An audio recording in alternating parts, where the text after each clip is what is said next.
Muchas gracias por aceptar participar en este webinar, que yo no sé lo que es, pero me suena más o menos a lo que estamos haciendo, que ha dicho nuestro querido compañero Luis Arroyo. Y ante todo, tu disponibilidad en estos tiempos y tu trabajo para que nosotros podamos saber un poco más de esta pandemia.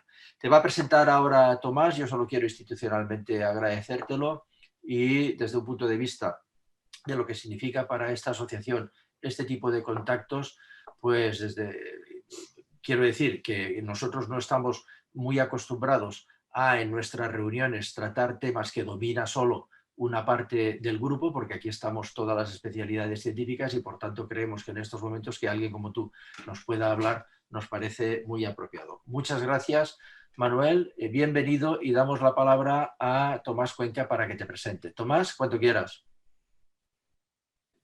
Bueno, pues buenos días para todos y la verdad que al hilo de lo que pues, nuestro presidente y Luis Arroyo ha manifestado en su intervención última, cuando planteamos hacer esta reunión, pues lo que nos propusimos era ver si era posible aportar un poco de luz en este momento que estamos viviendo ahora mismo de, en principio, desconcierto social.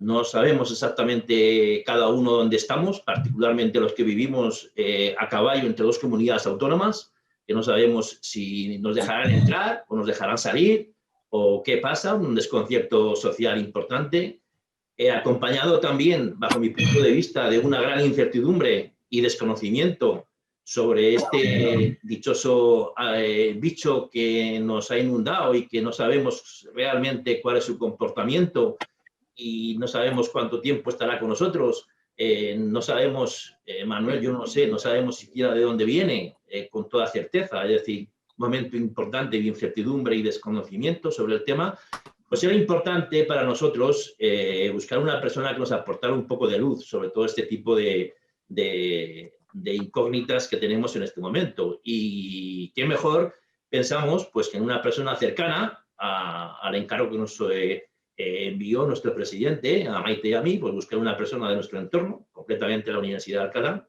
y entonces pensamos efectivamente en Manuel Franco. Manuel Franco es una persona todavía joven, pero tiene un bagaje importante, tanto desde el punto de vista académico como investigador. Si tenemos que realzar un poco su formación académica, tenemos que decir que él es licenciado o graduado muy recientemente, en el año 1999, se gradúa en la Universidad Complutense de Madrid, pero además él me ha indicado que de una forma especial recalque que su grado, los conocimientos del grado los completó en Alemania, en una estancia en la Humboldt University, durante un tiempo importante de su grado, primero con una beca Erasmus y a continuación pues con un contrato de investigación. En el 2001 consigue una beca Fulbright para irse a Estados Unidos y ahí hace el doctorado en la Universidad Johns Hopkins, que concluye, creo que en el 2004, en el área en el departamento de epidemiología. A continuación, se mantiene allí mismo haciendo un trabajo postdoctoral en una de las instituciones, yo creo que dentro de la salud pública de más prestigio en Estados Unidos, lo cual quiere decir que posiblemente sea de más prestigio a nivel mundial, es la Johns Hopkins Bloomberg School of Public Health, con la cual todavía tiene ahora contacto porque sigue siendo profesor visitante de esta institución. Posteriormente regresa a España con una beca Ramón y Cajal y posteriormente con una beca Marie Curie al Centro Nacional de Investigaciones Cardiovasculares. Y actualmente pues, es profesor titular de Medicina Preventiva y Salud Pública en la Universidad de Alcalá. Efectivamente, él tiene una formación también importante alemana y me ha dicho que con este motivo pues recalque eso, que él pasó unos años en Berlín, que coincidió con los años de la reunificación alemana, que además pues ha tenido un contacto importante con Alexander von Humboldt, que él en su época de Berlín pues visitó varias exposiciones de Humboldt en aquel lugar y que incluso me dice que tiene en casa el Natur Gemaelde, que además leen con frecuencia él y su familia. Es decir, una formación académica de una persona joven, reciente, bastante completa, que pues se complementa con su labor científico-investigadora. En líneas generales, y por no extenderme mucho, él se ha dedicado a estudiar fundamentalmente la relación que existe entre la medicina y la sociedad, particularmente en lo que afecta a enfermedades cardiovasculares y también de la epidemiología, analizando los factores de riesgo que intervienen en este tipo de relación, es decir, la relación entre la medicina y el entorno urbano y social. Yo creo que no solamente en el entorno cercano de Madrid, sino también en entornos más amplios. Tiene reconocimientos importantes. En 2013 recibe la primer Starting Grant de la European Research Council, en España dentro de lo que es el área de la salud pública, y bueno, pues ha tenido multitud de proyectos como investigador principal, hasta el momento en una carrera todavía joven, breve y muy esperanzadora en el futuro, con un porcentaje por encima de 2.500.000 euros en total como subvenciones. Y bueno, pues para concluir simplemente indicaros que es posible que su cara os sea reconocida, o sea conocida, porque ha intervenido en muchos foros, tanto en medios de comunicación escrita como en medios de televisión. Posible que lo hayáis visto recientemente en algún programa de televisión española o también de Telemadrid.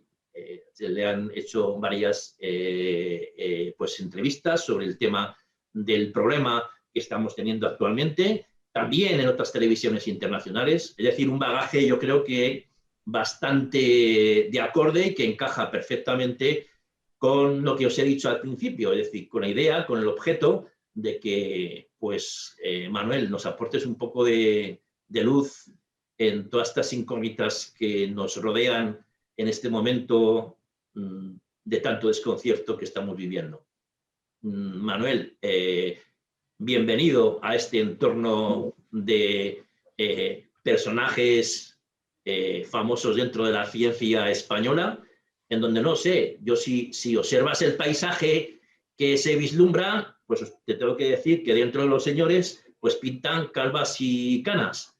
Eso lo compensamos con las imágenes refrescantes que nos llegan de las señoras. Pero bueno, pues aquí tienes un quórum que te escucharemos con mucha atención y con mucho placer. Manuel, cuando quieras. Bueno, pues muchísimas gracias a todas y a todos, a la asociación por la invitación. Como os decía, que muchas gracias una vez más. Me siento muy cercano a la persona y al investigador Alexander von Humboldt por razones personales, pero también académicas, porque pasé allí 5 años, del 95 al 2000, efectivamente cuando Berlín todavía se estaba reunificando. Y para mí la Universidad Humboldt pues siempre es un lugar de referencia, y tanto Alexander como Wilhelm y su trabajo y su labor pues intento no olvidarla y tenerla presente. Y de hecho, bueno, parte de la presentación que os voy a compartir, a ver si puedo compartir la pantalla. Espera, en principio deberíamos... La parte de abajo. Y me tienes que dar permiso, Yago, y cuando me digáis que funciona, que se ve... Estoy en ello. A ver, se supone que no hay ningún problema. O sea, aquí está todo activado. A ver. Dice disabled. Compruébalo ahora. Sí, yo creo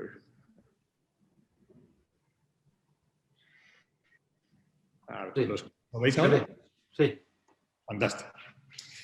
Vale, bueno, pues yo miré y hablé con el doctor Colomer y miré un poco quién sería hoy el público de hoy y charlamos. Entonces he intentado hacer una presentación obviamente sobre la pandemia de COVID que nos ocupa y que nos preocupa, como habéis dicho, incluso hoy más todavía cuando tenemos medidas de confinamiento, de restricción de la movilidad. A mí me pilla en Salamanca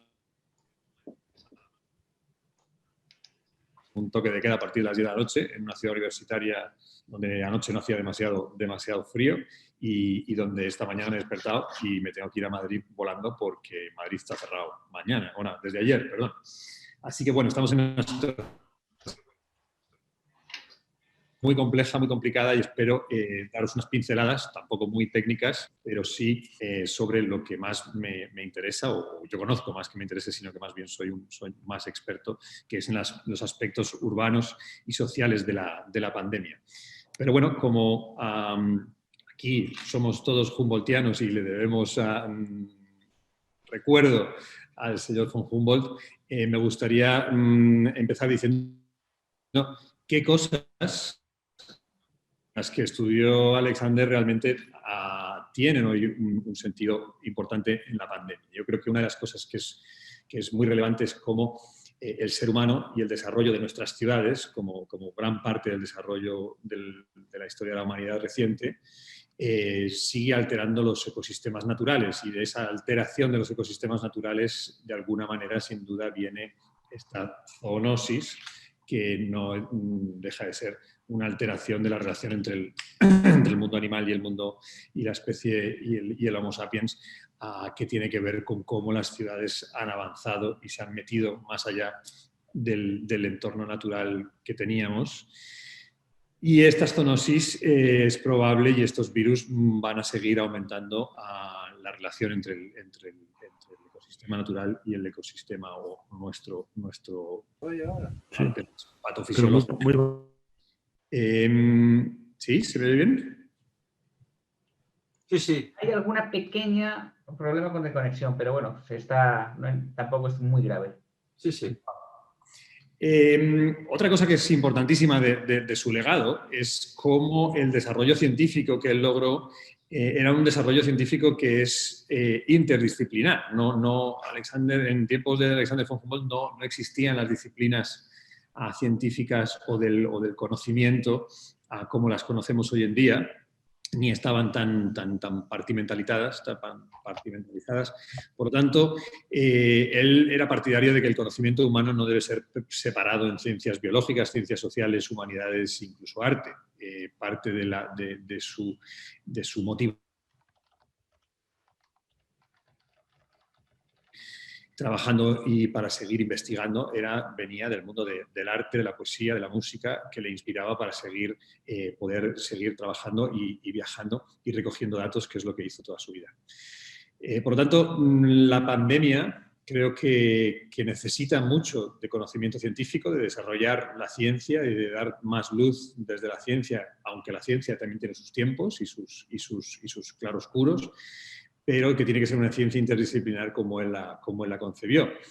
Me gusta pensar que Alexander von Humboldt nació en Berlín el 14 de septiembre, yo nací el 13 de septiembre y uno de mis mejores compañeros de la Facultad de Medicina de la Humboldt era del 14 de septiembre, y el 14 de septiembre de alguna manera también le celebrábamos a él. Alexander von Humboldt murió en Berlín en 1859 y... me gusta hacer la conexión entre Humboldt y Johns Hopkins. Johns Hopkins es la universidad que hoy en día, como decía antes Tomás, el profesor Cuenca, es la mejor y más grande realmente institución de salud pública, sin duda, en el mundo. La primera en Estados Unidos, y es también reconocida por su investigación en el mundo de la biomedicina y por su escuela de medicina. Y todo esto se lo debemos al legado de este señor que tenéis aquí, que es Johns Hopkins, que él era una persona que era él era una persona que venía del comercio. Su familia era una familia de comerciantes, que era un gran filántropo, y él decidió a su muerte, porque él no tenía descendencia, él era cuáquero, que a su muerte él iba a ceder toda su riqueza para la formación de una universidad y de un hospital. Y ese hospital, que es en el que yo me formé en la Escuela de Salud Pública, se fundó con el conocimiento de la Europa y el conocimiento científico que en aquel momento se estaba dando en Alemania en el siglo XIX. Hopkins tuvo la suerte de poder viajar a Europa mucho y a menudo, y él quería construir una universidad, fundar una universidad, sobre todo una escuela de medicina y un hospital que fuera imagen y semejanza del desarrollo alemán en contraposición a las escuelas o a las universidades que la teoría y la filosofía inglesa, que eran las que hoy en día se entienden como las Ivy Leagues, que pueden ser como...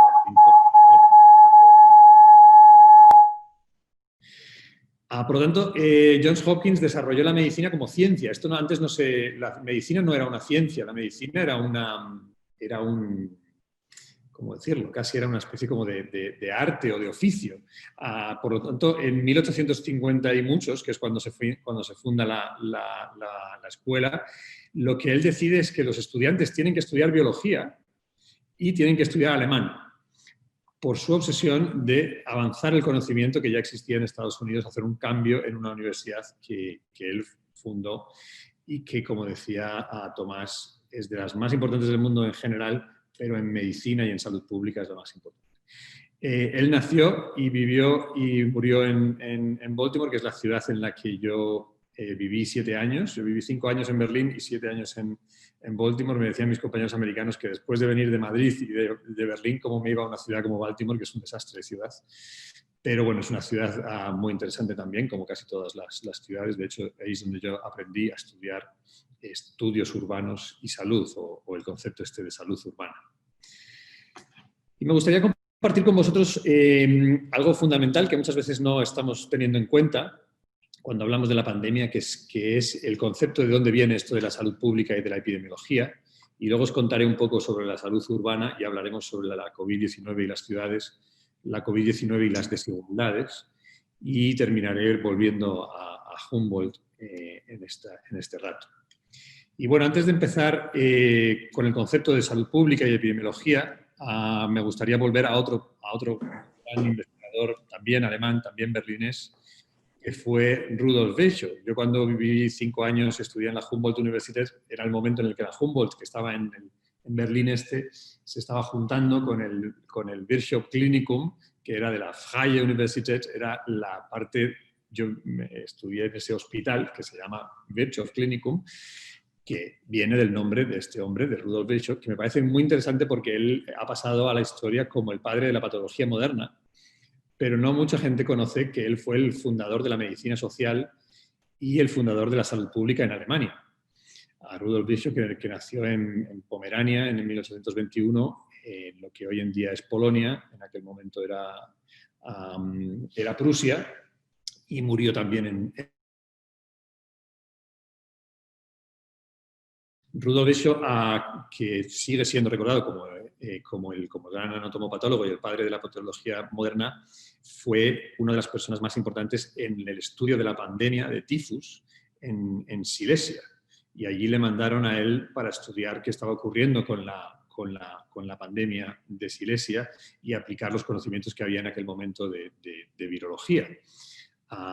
O de infecciosas, y él se dio rápidamente cuenta de que aquello tenía poco que ver con las infecciosas y mucho que ver con la situación social y de vivienda de las personas que vivían en Silesia, y ahí es donde hizo un tratado muy importante sobre la reforma de la medicina y empezó a trabajar ese concepto de la salud pública como la conocemos hoy en día, que viene del concepto de la higiene.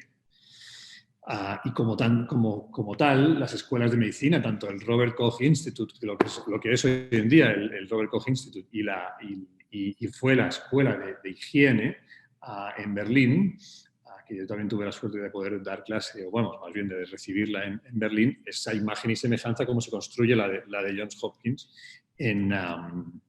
a principios de la Escuela de Medicina, de la Escuela de Salud Pública en Hopkins, se funda en 1913 o 14, y también se llama una escuela de higiene. En aquel momento el concepto de salud pública no estaba tan desarrollado.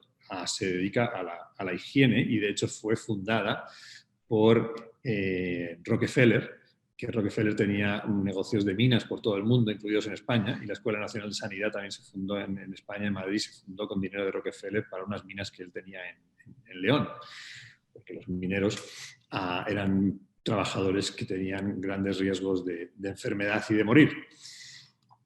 Y desde Virchow quería comentaros, bueno, ¿qué es esto de la salud pública?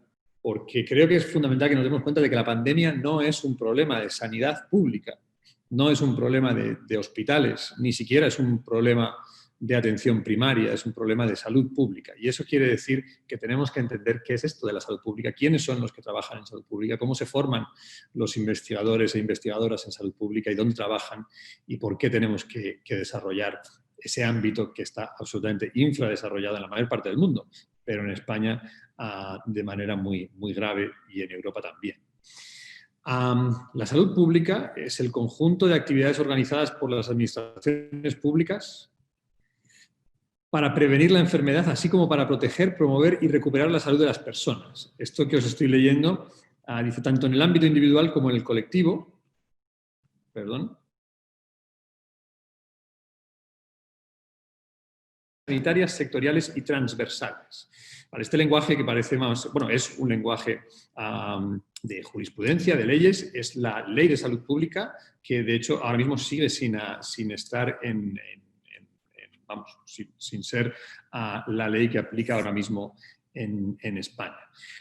Lo importante aquí es que nos demos cuenta de que la salud pública es todo lo que hacemos para prevenir las enfermedades o para promover la salud de la población, véase la población española o la población de Madrid o la población de Castilla y León, donde me encuentro ahora mismo, y que incluye los estudios, entre otros, de la epidemiología y la bioestadística, que es a lo que yo me dedico y en lo que me formé, pero también las políticas de salud y los sistemas sanitarios y la investigación en sistemas sanitarios, también el concepto de salud internacional y salud global, que hoy en día se habla mucho de ello. Todo esto es ámbito de la salud pública, que no de la sanidad pública. La salud pública, por supuesto, tiene mucho conocimiento y toma mucho conocimiento y muchas metodologías y teorías de la demografía y la sociología y la psicología de los comportamientos. Como decía antes el profesor Tomás Cuenca, los comportamientos hoy en día son, digamos, los factores de riesgo principales de las enfermedades crónicas.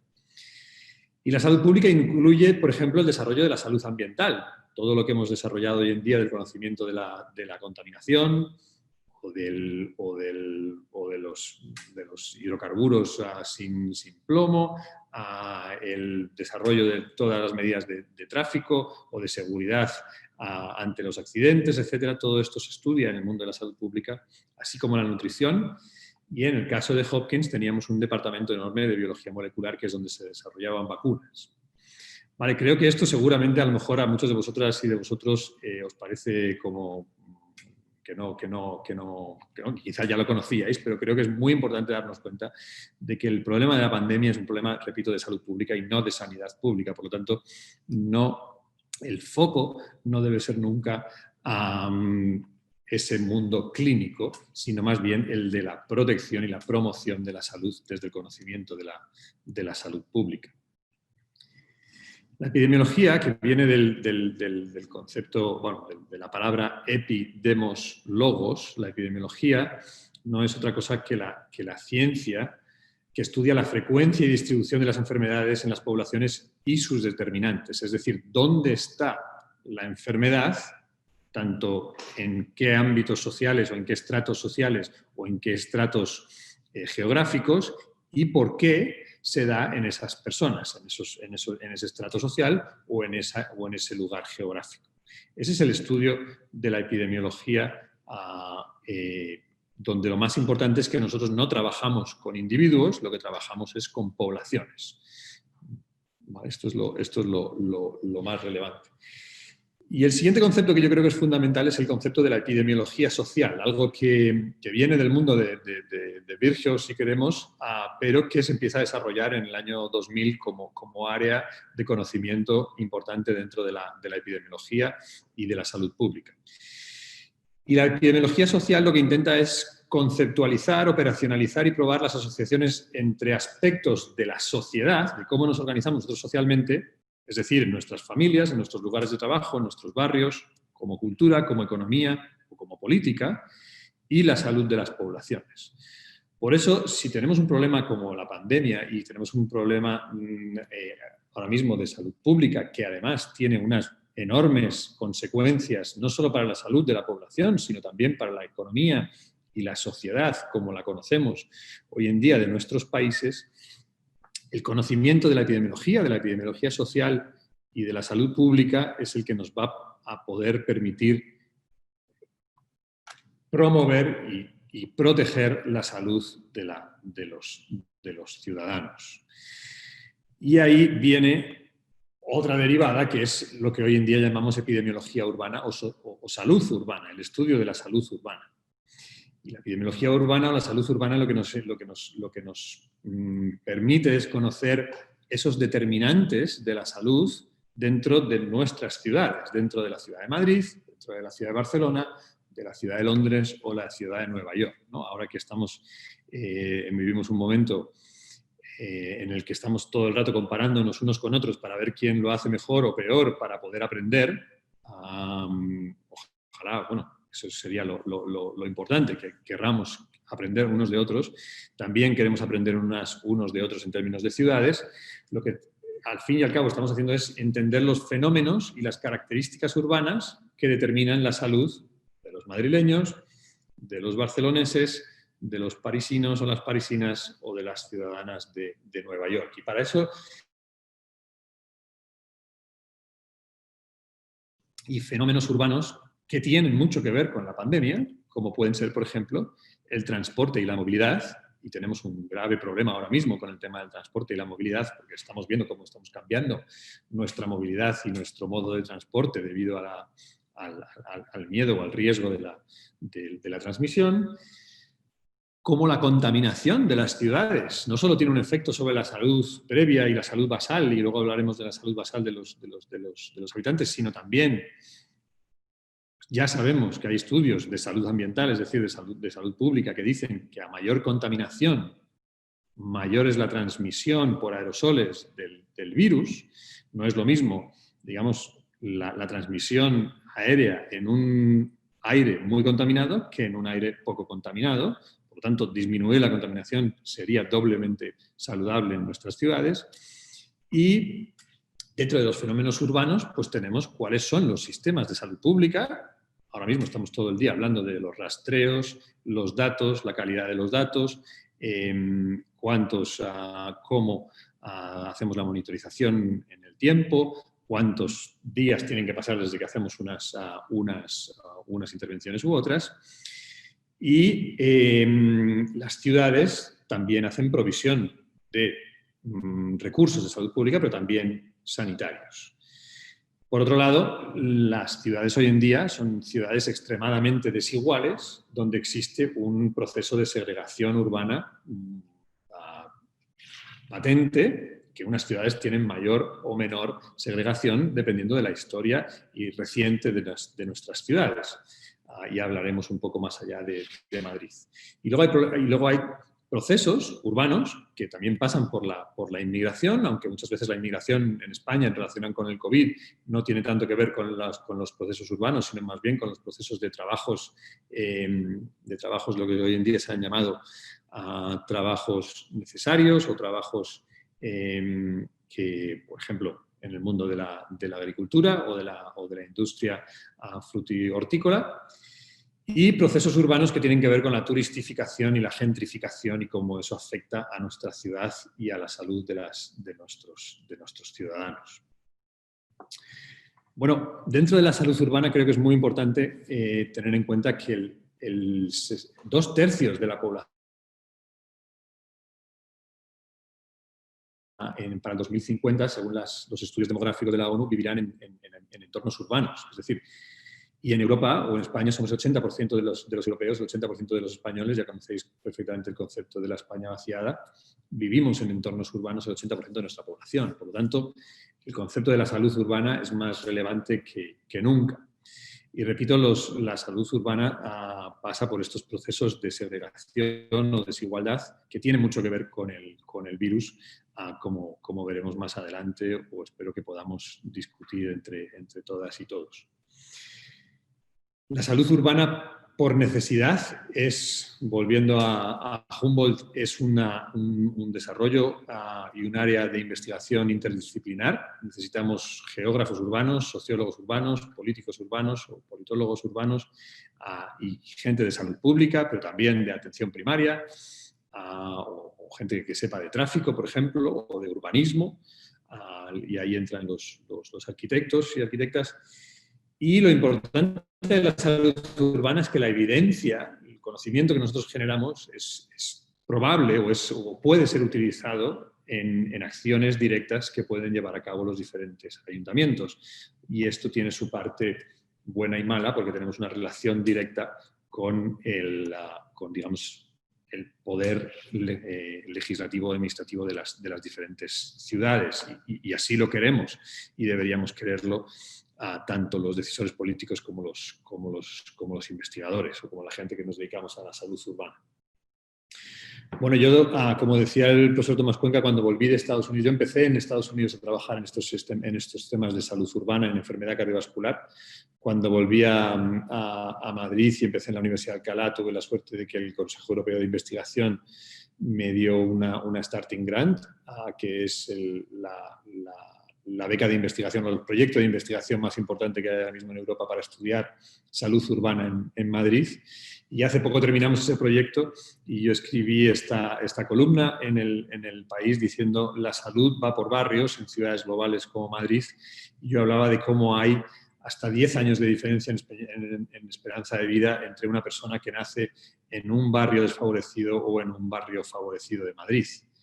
10 años de esperanza de vida es una auténtica barbaridad si pensamos lo que podemos hacer nosotros en 10 años en una vida plena y digna que puedas disfrutar con tu familia. Y esta diferencia, esta desigualdad de 10 años, en la ciudad de Baltimore, por ejemplo, son 16 años entre un barrio y otro barrio. Es decir, las personas de nivel socioeconómico más alto, de mayores recursos en Baltimore, tienen la esperanza de vida de los países más desarrollados del mundo en términos de sanitarios o de salud pública, que son Japón y España en algún momento, aunque ahora va a bajar la esperanza de vida en España. Mientras que las personas que nacen en un barrio desfavorecido de Baltimore tienen la esperanza de vida de los países menos desarrollados, como puede ser Bangladesh. Entonces tú tienes, en la misma ciudad, en una ciudad de 600.000 habitantes, tú tienes personas que viven en los polos opuestos de los niveles de salud del mundo. En Madrid son 10 años esas desigualdades. Bueno, creo que es muy importante que pensemos en el COVID, y creo que os estoy intentando convencer de la importancia, de la relevancia del estudio de las ciudades hoy en día y la salud. Las ciudades, tenemos hasta rankings de ciudades, ¿no? Cómo de buena es una ciudad, cómo quiero vivir en una ciudad o en otra ciudad, dependiendo de una serie de rankings. Pero los que se dedican a los estudios urbanos, y los hay desde la gente que se dedica a la planificación urbana, pero sobre todo desde la economía y también desde la salud o la salud pública, estudiamos cómo el éxito de una ciudad se basa en la manera en la que... se basa en la manera en la que nos socializamos. Nos socializamos y nos juntamos físicamente para trabajar, para educarnos en una universidad, en la Universidad de Alcalá, en la Universidad Complutense, en el Instituto de Empresa, y cómo nos formamos en nuestras escuelas, en nuestros colegios, en nuestros institutos, etc. Pero también el éxito de las ciudades es el ocio y el entretenimiento que ofrecen, y el transporte, la movilidad y la conectividad de esa ciudad que nos permite vivir y trabajar, vivir y educarnos, vivir y formarnos vivir y tener un ocio y un nivel de entretenimiento que nos guste. Esto, que se dice muy rápido y es el éxito de una ciudad que tenga y que atraiga trabajo, población, gente joven, etcétera, hoy en día, por la COVID, se ve completamente trastocado la manera en la que trabajamos, la manera en la que nos educamos, en la que nos formamos, en la que podemos disfrutar de nuestro ocio y de nuestro entretenimiento tal y como lo habíamos. Las ciudades se han convertido de alguna manera en lugares de riesgo para la COVID. Y esto lo estamos viendo como os decía también, relacionado con la contaminación. Y luego os enseñaré la página web de Hopkins, donde están dando todos los datos a nivel global de la pandemia de COVID, y aparecen también las ciudades y veremos los datos de ciudades. Hay mucha gente estudiando ya el mundo de la salud urbana, hay departamentos, escuelas de salud pública especializadas, hay revistas que se dedican a la salud urbana. Aquí os he puesto un ejemplo que se llama Cities and Health, esta revista, y este es un estudio de una gente muy potente de Estados Unidos que trabaja en ciudades de Latinoamérica con financiación inglesa, y lo que dicen es cómo la salud urbana en las ciudades latinoamericanas está siendo mediada por la pandemia del COVID. Lo que viene a decir es algo que también tiene que ver para nosotros. Dice, la falta de infraestructura en salud pública y en sanidad es un reto para las ciudades urbanas, para las áreas urbanas. Estamos viendo cómo en Madrid está colapsada el sistema de atención primaria y tenemos una infraestructura de salud pública muy deficiente. La teníamos muy deficiente desde las últimas décadas y ahora mismo está colapsada tanto la atención primaria como la infraestructura de salud pública. Como las ciudades, por esos niveles de desigualdad que tenemos, la desigualdad se convierte en uno de los factores que hacen que la epidemia continúe y no seamos capaces de pararla o de controlarla, ¿no? En términos epidemiológicos, lo que queremos es controlar la pandemia, ¿no? Esto es como lo del CDC, tenemos el CDC americano, tenemos el CDC europeo, Center for Disease Control. Lo que queremos es controlar la enfermedad, controlar la pandemia. Y el gran reto, en este caso, que plantean para las ciudades latinoamericanas y que vale para nuestras ciudades, es cómo desarrollar ciudades que sean más saludables, más protegidas por el virus, más con mayores niveles de equidad y que sean sostenibles desde el punto de vista ambiental. Y ya hemos visto cómo la sostenibilidad ambiental tiene que ver directamente con de dónde ha venido este virus y por qué. Bueno, el estudio de las desigualdades por COVID creo que mucha gente que lo estamos intentando estudiar y ya muchos gobiernos, tanto a nivel de las comunidades autónomas o de ciudades, están intentando ponerse manos a la obra de entender cuáles son esos ejes de desigualdad y por qué están ocurriendo las desigualdades y qué podemos hacer al respecto. Las razones de la desigualdad vienen principalmente por lo que hoy en día hemos llamado trabajos esenciales, que de alguna manera se contrapone con la posibilidad de teletrabajar, ¿no? Nosotros ahora mismo estamos cada uno más o menos en nuestras casas, en nuestras oficinas, y estamos teletrabajando. La posibilidad de teletrabajar en un barrio de nivel socioeconómico alto en Madrid, y estos son datos de Madrid Salud, del Ayuntamiento de Madrid, es del 80%, mientras que en los barrios del sur de Madrid, los barrios más desfavorecidos, es del 8%. Es decir, el 92% de la población del sur de Madrid tiene que salir a trabajar, mientras que el 20% de la población de los barrios del noroeste de Madrid son los que tienen que salir a trabajar. Por lo tanto, las condiciones, los trabajos esenciales, cómo el trabajo te expone, en términos epidemiológicos, te expone al virus, es absolutamente diferencial entre unos y otros. Luego hay un concepto fundamental que tiene que ver con el virus, que es las condiciones habitacionales o el nivel de hacinamiento. El hacinamiento, por definición urbana, es la cantidad de gente que vive por metro cuadrado en una casa o en una unidad habitacional. Es decir, barrios en casas donde la media tienen 50, 60 metros cuadrados, donde viven hasta 6, 8 y muchas veces más personas, si en esos barrios se está dando una incidencia acumulada, que es el término estadístico que estamos trabajando ahora mismo, con la COVID muy alto, si alguien de esa familia tiene la infección, ¿cómo son las condiciones habitacionales para poder hacer una cuarentena, para poder separarte de tu familia o de las personas con las que estás compartiendo tu casa? Bueno, esto es algo que se está haciendo, se está teniendo en cuenta en ciudades como Madrid o en ciudades como Nueva York, casi todas las ciudades, y es algo muy complejo que también tenemos que tener muy en cuenta para entender las desigualdades de la pandemia o del COVID en nuestras ciudades. Y luego está este concepto fundamental que os hablaba de las diferencias de salud entre unos y otros, que es lo que nosotros llamamos el estado basal de salud, que tiene que ver con el gradiente social de la enfermedad. Es decir, nosotros sabemos que y es uno de los conocimientos científicos que salió muy al principio, gracias a los científicos chinos de Wuhan y del hospital de Wuhan, es que si tú te enfermas por el COVID y tienes más de 60 años, cada 5 años que pasan tienes más riesgo de acabar en la UCI o de fallecer. Pero además, si tienes lo que llamamos hoy en día enfermedades crónicas no transmisibles, véase diabetes, hipertensión o enfermedad cardiovascular prevalente, entonces también aumenta el riesgo de acabar en la UCI o de fallecer.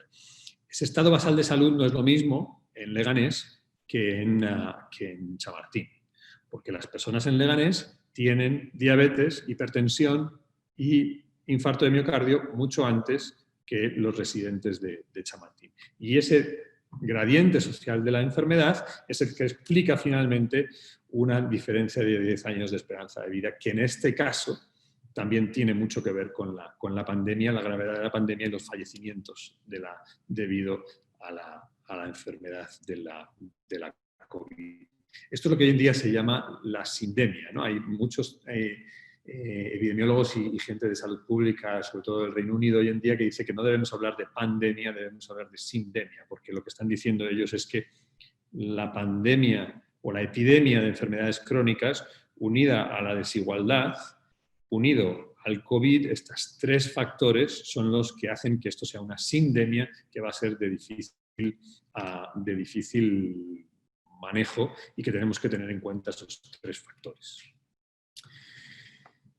Bueno, yo me dedico a la salud urbana. Desde que empezó este tema, muchos medios de comunicación me han estado pidiendo bueno, análisis y trabajos que hemos podido, a veces mejor o peor, llevar a cabo en términos cuantitativos en mi grupo.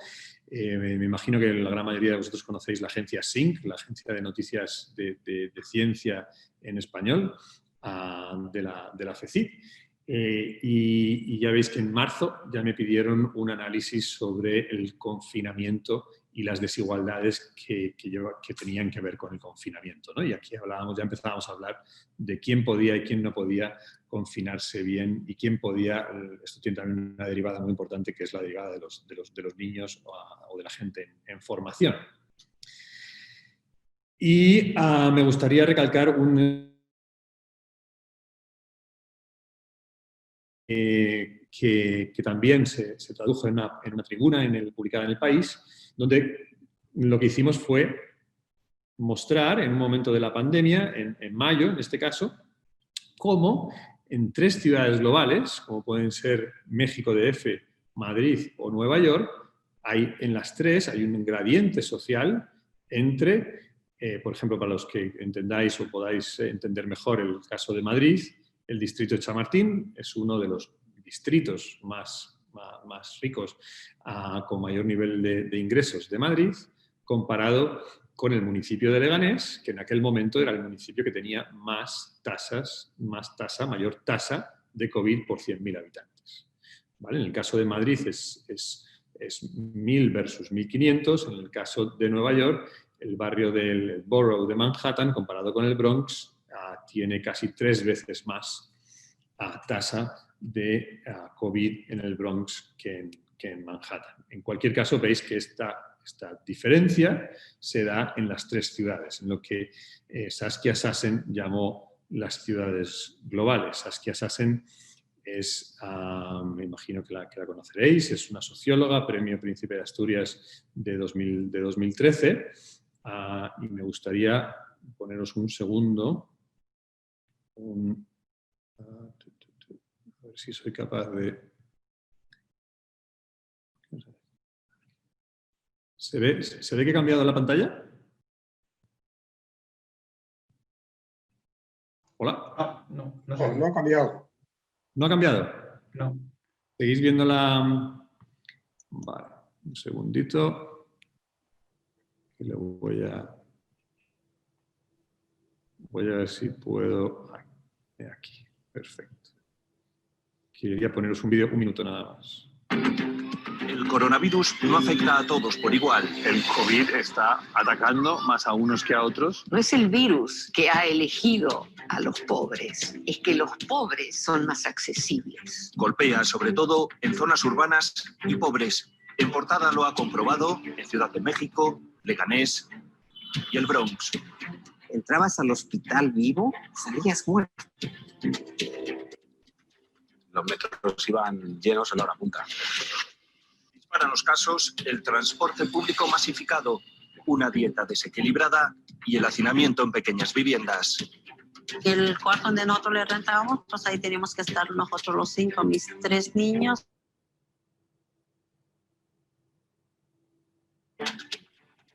Hoy, en Portada, pandemia en la gran ciudad. Estoy aquí de pie, luchando contra el COVID, luchando contra todo.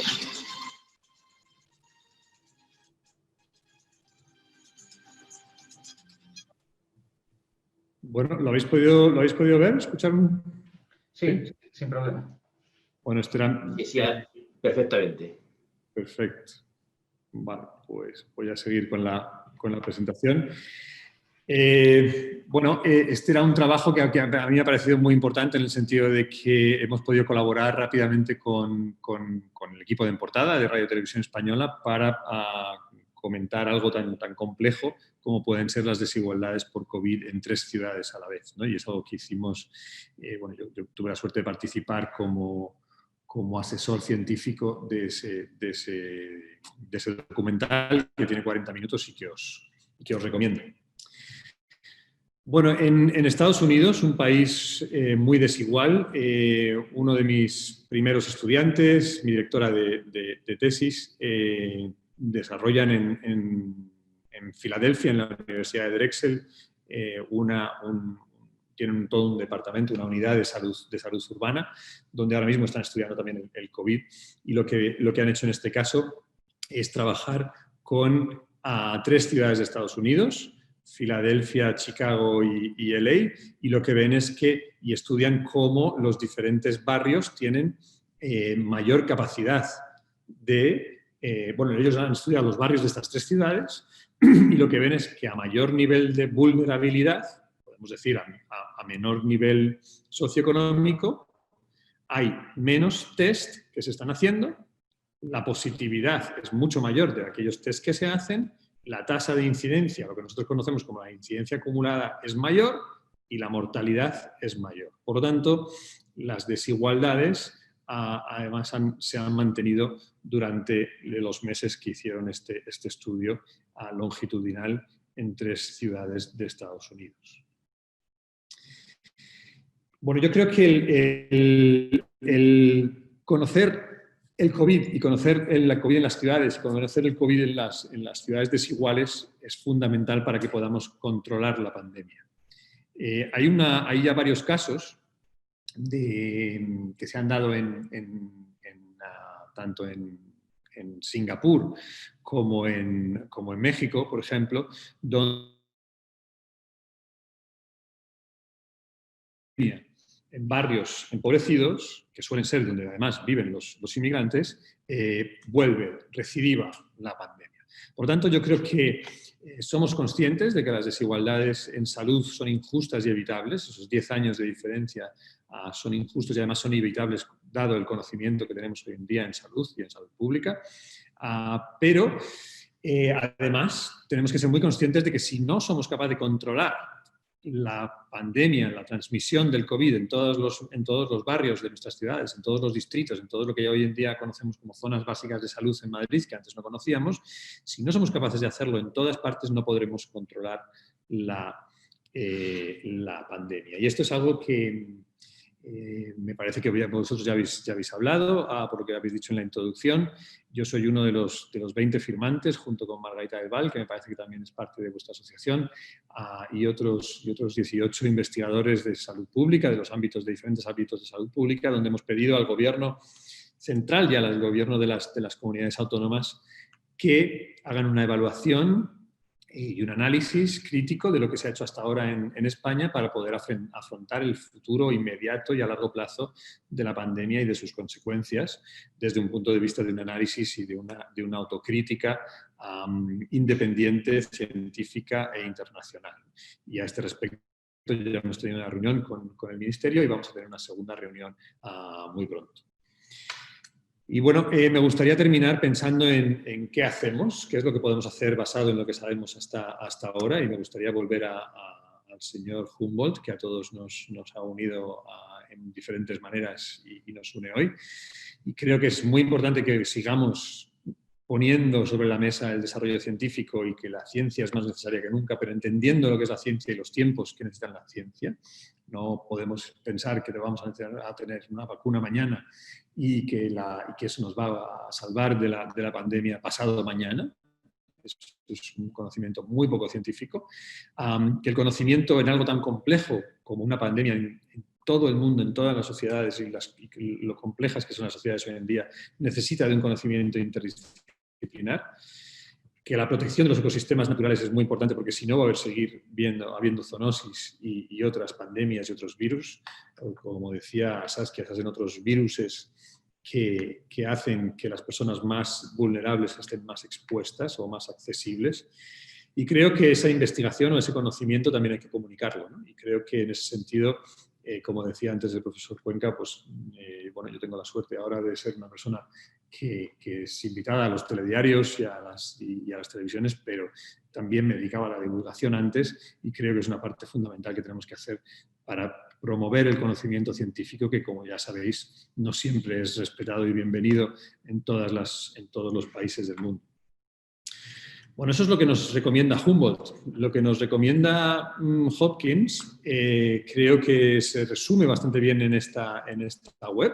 Esta es la web de la que todo el mundo habla, porque es una web muy sencillita, es un mapa que lo que hace es actualizar cada minuto qué está pasando en el mundo en términos de casos de COVID, en fallecimientos, y te los da por país y te los da, bueno, esto es un pantallazo, pero si lo miráramos, también te los da por ciudad o incluso por county en Estados Unidos. Lo que vemos es que, por desgracia, el primer país sigue siendo Estados Unidos en términos totales, seguido de la India, de Brasil, de Rusia y, tristemente, Francia y España están en el ranking, estamos muy altos en términos de casos totales. El Reino Unido nos sobrepasa en términos de fallecimientos en Europa, pero España también tiene una tasa de fallecimientos enorme junto con Francia y con Italia en Europa. Bueno, me parece muy interesante que sepáis que esta web recibe 1.200.000 visitas cada día, y esta web la montó una profesora, faculty, una investigadora, con sus estudiantes de doctorado en enero. Y que esta web no tiene ninguna dificultad tecnológica. Esta web utiliza un software que se llama Esri, que es gratuito y que utiliza el GIS, SIG, desde una plataforma gratuita, y lo que hace es centralizar los datos epidemiológicos, datos disponibles de todos los países del mundo. O sea, ellos no reciben datos que no reciba el gobierno español. De hecho, los datos españoles son los que España reporta a Europa y, digamos, los datos europeos son los que se cuelgan en esta web. Por lo tanto, Hopkins, una vez más, la mejor escuela de medicina y de salud pública del mundo, lo que ha hecho es centralizar y dar un servicio de información fundamental para el conocimiento. Esto es muy importante porque parece una cosa muy sencilla, pero se ha convertido en el centro de referencia, sin duda, una vez más, ya os digo. Y curiosamente esto no lo ha hecho un epidemiólogo, una epidemióloga lo ha hecho una ingeniera que trabaja en la Escuela de Salud Pública de Hopkins.